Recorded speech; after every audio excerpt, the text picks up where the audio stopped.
we are ready for meal 6, Minnesota. Yep, super excited. We're making a tater hot dish, which neither of us has heard of until we started doing this. Casserole, so yeah, it's a type of casserole with tater tots on top.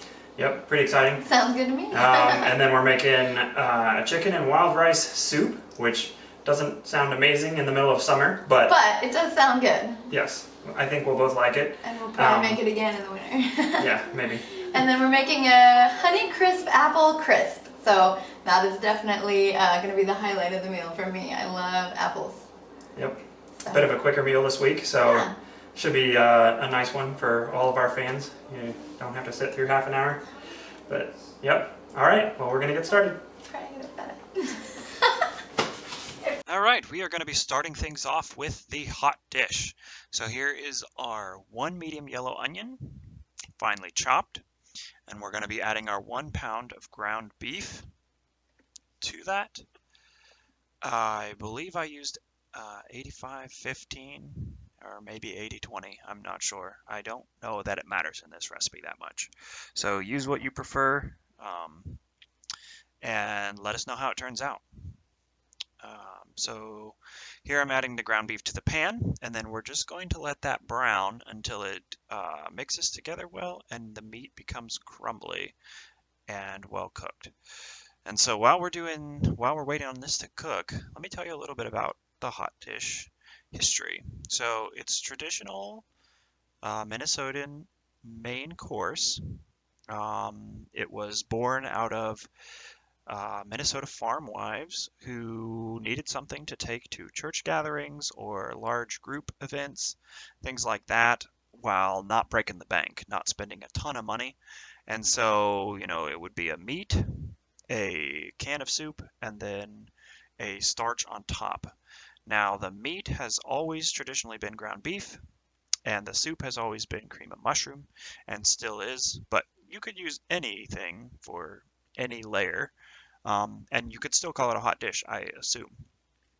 I don't know that's the case. I'd have to ask somebody from Minnesota, but I believe that would be still allowed. And so originally the topping would have been pasta. Now, in 1956, tater tots began to be sold commercially, and from that time until now, they have taken over. They are by far the most popular choice for a topping on your hot dish. Now, our beef here is just about finished. You can see that there's, quite a bit of grease in here, but our meat is looking pretty consistently brown. Our onions are pretty well assimilated into our meat, and so we're going to go ahead and turn off our heat. And then there we have our meat. We're going to go ahead and place our meat in a fairly even layer on the bottom of our 9x13 casserole dish. Okay?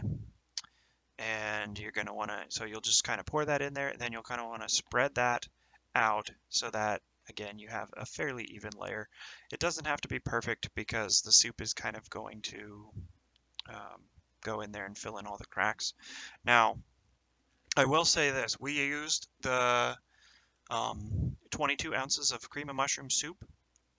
I would maybe add a little bit extra because it didn't seem like there was quite enough.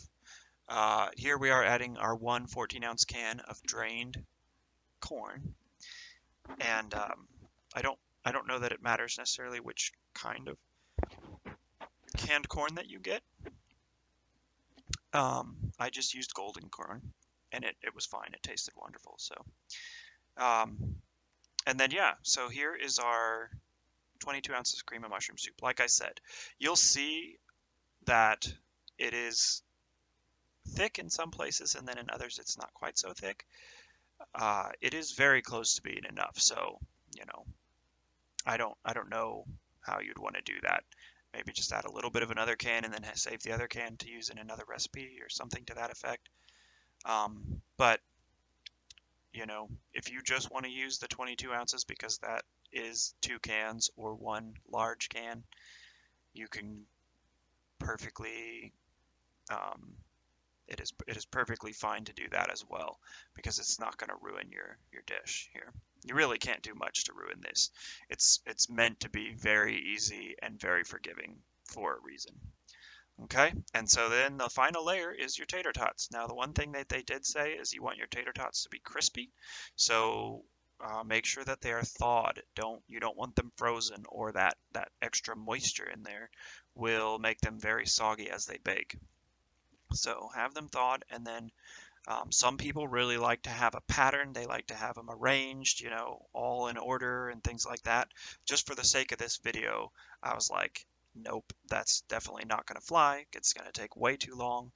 And, I don't have enough to say about this dish to keep going for that whole amount of time. So I just put them in there in a pretty even layer, and did end up using the entire 2 pounds, except for maybe like, I don't know, a dozen left over that we just cooked and ate by themselves.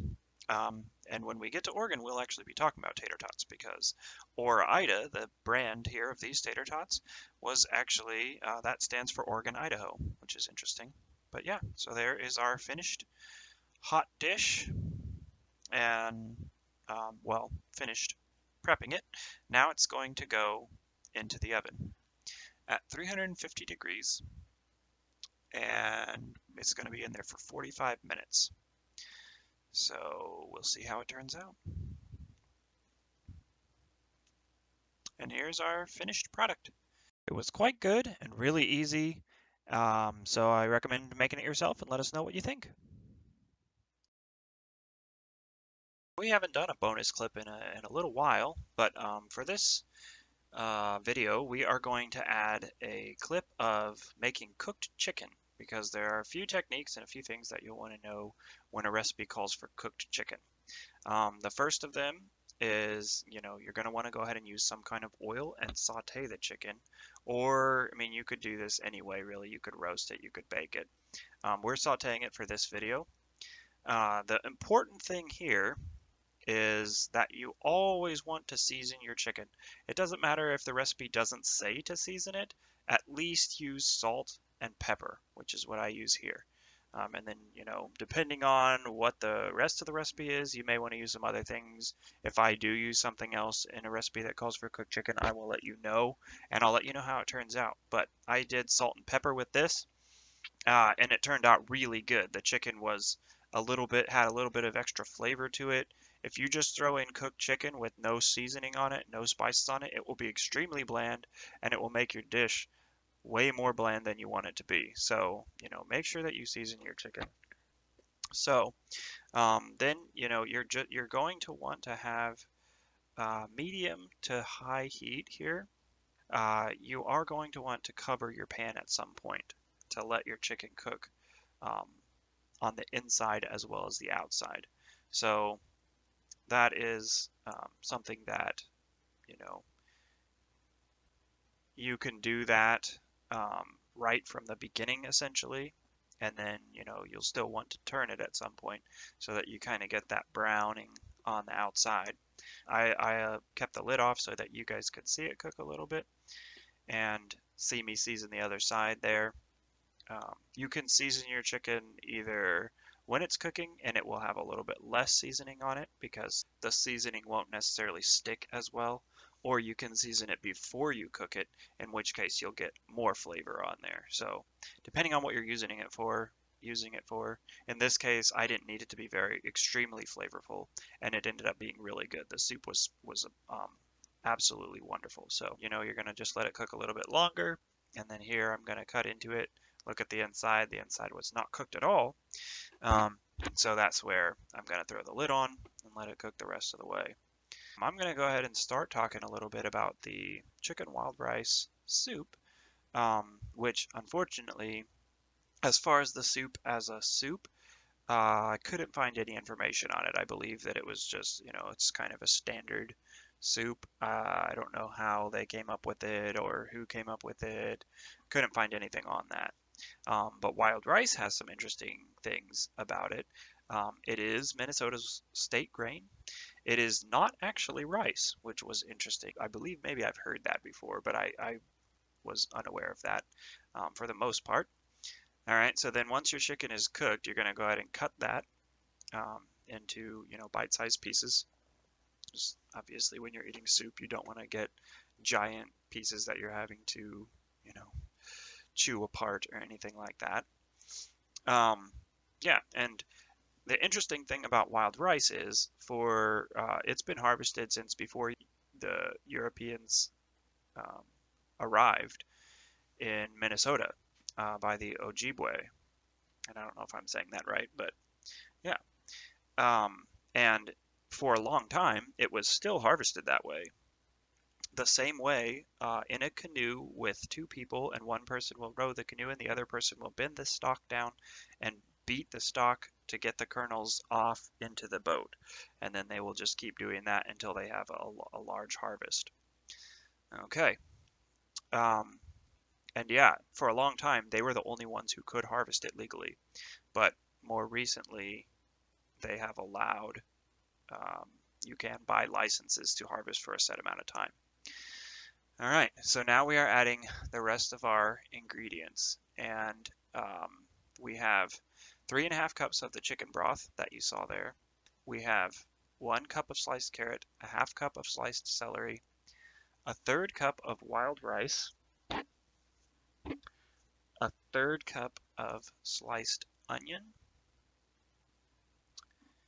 and then a 1/2 teaspoon of dried thyme. And then you're just going to kind of stir that together. Oh, and a 1/4 teaspoon of pepper. Okay, and then you're just going to bring that to a boil. So that's, that takes a little bit. Got to get that heat through your chicken broth. But and then while that's going, you can go ahead and get ready for your other ingredients. So in this recipe, we're going to be making a roux again. Like I said, anytime you're making a cream-based soup, it will always have a roux in it somewhere. I think in parsnip soup, you want to let your parsnips get soft and then you kind of blend it all together. But yeah, for most of them do have a roux in it. The roux is the thickening agent. It's what helps your soup to go from, this liquid base, what you see here with the broth, to eventually a cream base, a thicker, more hearty soup. So still letting it go. We're going to get it to a simmer, and then once it's simmering, we're going to go ahead and work on our other ingredients. But we want it to get to a simmer first so that it can simmer while we prepare the rest. Because otherwise, if we try and prepare the rest of the ingredients first, then those are going to be ready well before the rest of the soup is ready to add them to it. And so here you can see the first bubble starting to form, and we are just about ready for to turn down our heat so that we don't boil all of our liquid away. And then we will get started on our roux. All right, so for our roux, we are going to start with 2 tablespoons of butter. Okay, and we're just going to let our butter melt. You don't want it to go too far. Now, typically, or traditionally, maybe, you would want to use clarified butter for a roux. And at some point, I may do a demonstration of how to make clarified butter. It's kind of interesting, and the reason for clarifying butter is because the fats in butter are what burns. So if you clarify your butter and get out those fats and impurities, you will make your butter have a very high smoke point, just like oil would. Okay, interesting. And then you're going to add your 3 tablespoons of flour, and you're just going to want to stir that and let it cook a little bit, but not too long. There are different types of roux, so if you let your roux cook until it gets kind of a dark brown color, that's called a dark roux. This would be a light roux. And I believe there may be one other variation or maybe multiple variations that I'm unaware of as well. But yeah, and so then you're going to add a cup of 1/2 and 1/2. And then you're going to want to stir that until it's fairly well combined. Now mine took a little bit to combine, and you'll kind of see that here when we do the overhead view, that it had kind of formed into almost like a dough consistency. But don't worry about that. It will eventually break down and assimilate into your cream. At which point it will begin to make that nice thick cream that your cream of blank chicken, mushroom, celery soups are known for, as well as, being the base of any kind of cream soup, like our cream of chicken and wild rice soup that we are making today.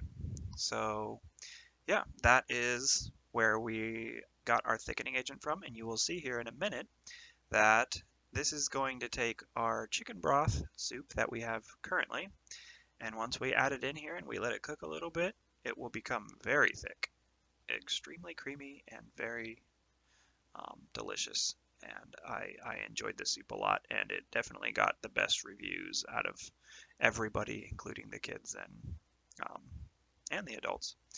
But yeah, so you're just going to want to add that while you stir, and it has an interesting color. I'm not sure where exactly that color comes from. Maybe the rice, but I definitely appreciated the kind of almost purple color, or like a lavender maybe. Yeah, so just kind of scrape that out with a spatula. Make sure you get as much of that as you can into your soup. And you will want that to heat through. So yeah, you're basically done at this point. All you're doing is just making sure that that's nice and hot, and then you will add your cooked chicken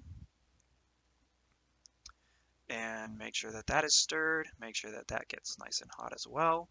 You don't really want cold chicken in your soup to be biting into. And then yeah, once you've stirred that in, you are finished, and that will be your cream of chicken and wild rice soup, a Minnesota staple. Here you can see just how thick and creamy this is. It was very hearty, very filling, definitely good for a cold winter's night or something along those lines. Again, something I definitely recommend trying, really easy, and let us know what you guys think. Hello, we are ready to make our Honeycrisp apple crisp. So obviously we are using Honeycrisp apples. If you have not tried them, you are missing out. Why we chose this from Minnesota is because they were developed by the University of Minnesota.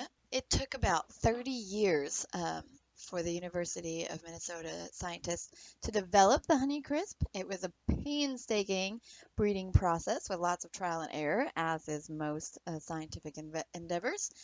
Consumers first got to try them in 1992. So all we're doing here is just peeling the skin off. And actually, my boys ate all of these apple peels. We love apples. So anyway, we're just peeling the apple. The skin is good. It's good for you. If you want to eat it, go ahead. Just doesn't have the right texture to put it in our apple crisp. Here I'm using the Pampered Chef apple core and slicer. I literally use this every single day. Like I just said, my kids love apples. I love apples. Um, so this is definitely something I'm glad that we got. And all we want to do here is cut these up into like bite-sized pieces. It doesn't really matter what size. You don't want them to be too big, but you don't have to make them quite this small. Just try to make them uniform as best as you can. I was really excited to make this because I have made apple pie, but I've actually never made an apple crisp before. And I do love apples so much, and Honeycrisp are fabulous. They are definitely my favorite. We're ready to make our crisp topping. We have a half cup old-fashioned oats. Make sure it's the old-fashioned oats and not quick oats. A cup of sugar and 3/4 cup of flour. I actually doubled my recipe. That's why it looks more than that. So if you want to do that. And then I accidentally added the cinnamon here. The cinnamon actually is supposed to be added to the apples, which we will do. So this recipe just has a little extra cinnamon in it. Whoops. Which turned out fine. Once we have those dry ingredients mixed together, we're going to add in a half cup of melted butter. This makes all the oats and those dry ingredients stick together and make a nice crumbly top for our apple crisp. The apple crisp actually gained popularity during World War II when food rationing limited the ability to make apple pie. So it's both in Britain it's called an apple crumble. In America we call it an apple crisp. So here we have our apples, and we're adding the cinnamon that we accidentally added to our dry ingredients before. It's okay, doesn't matter. It really didn't change the taste that much. So we're adding the cinnamon and some water just to help that stick onto there.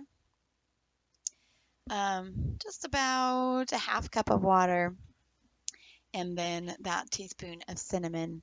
And it's really important that we get this mixed well into all the apples so that they all have a bit of seasoning. And once we have that all mixed together, we can go ahead and spoon it out into a baking dish. You want to use a dish that's deep enough. Remember, I made a double batch, so that's why I have two here. And then we're just going to spoon on that crumble mixture and make sure that it's kind of divided evenly over the whole top. We definitely want to make sure all the apples are covered and that there's a nice thick layer of that delicious crumble on top. And then we're going to put it in the oven at 350 for about 45 minutes.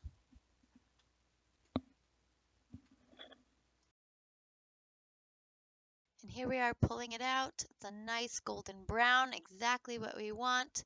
It looks delicious, smells delicious, and so excited to try it. All right. We've got everything ready. We're gonna dig in, try it. Gonna say hello. It looks really good. Gonna say hi. You're gonna be shy. All right. All right. Everybody's we'll trying see it. you in a little while and let you know how it is. We're excited.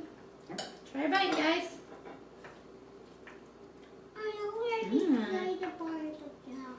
Yeah. That's really nice. I like this. Hey, so we just finished. Very excited to try this apple crisp. Honeycrisp crisp. We added some vanilla ice cream. Mm-hmm. It is quite good. Oh, try this top part. I love We the actually color. really enjoyed all three things. Everything was really yummy, and the boys really liked it too. The kids liked it, so whole family approved. Mm-hmm. The soup has a little bit of an interesting color. But yeah, it's got a pretty nice flavor. Mm-hmm. And Just creamy, It's and nice you have and- everything together in one bite. It's like just got a really nice, smooth flavor. Yeah. It's hard. I'm like real smooth, hearty too, and but pretty healthy. yeah. Not a lot of fat in it. We're definitely gonna Sugar. add it to our winter soup rotation. Mm-hmm. And the tater tot casserole, extremely Midwestern, but Yeah. it was good. Yeah. Definitely one of those that's just like easy, not very many ingredients. You can put it together and we put it in the oven. And, Yep. I mean, very hands off kind of once Yeah. you get it in there. So that was really easy Yep. and tasty.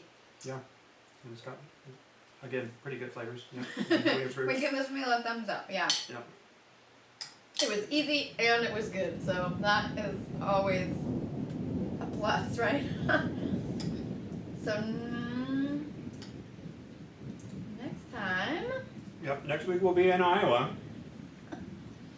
So we will be making some loose meat sandwiches. It'll be pretty easy. Yeah, pork, very much an Iowa staple, and corn. We're gonna gonna be do making corn on the cob. Yeah. Yep.